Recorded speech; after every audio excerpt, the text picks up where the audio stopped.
সংখ্যালঘু সম্প্রদায় কর্তৃক নতুন নিবন্ধিত রাজনৈতিক দল বাংলাদেশ মাইনরিটি জনতা পার্টির বিশেষ সংবাদ সম্মেলন অনুষ্ঠিত হয়েছে।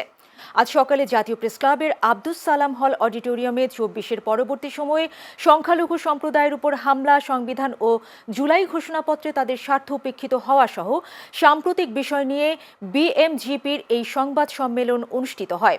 এ সময় সংবাদ সম্মেলনে উপস্থিত ছিলেন বিএমজিপির মহাসচিব দিলীপ কুমার দাস, সভাপতি সুকৃতি কুমার মণ্ডল সহ বিএমজেপির অন্যান্য নেতারা। নিবন্ধিত রাজনৈতিক দল হওয়ার পরেও এতগুলো মানুষের প্রতিনিধিত্ব করার পরে কেন ঐক্যমত কমিশন সহ সরকারের যে সমস্ত সংস্কারগুলো হচ্ছে সেখানে বাংলাদেশ মাইনরিটি জনতা পার্টিকে কেন রাখা হলো না, সেই প্রশ্নের উত্তর আমরা আওয়ামী সরকারের কাছে জানতে চাই।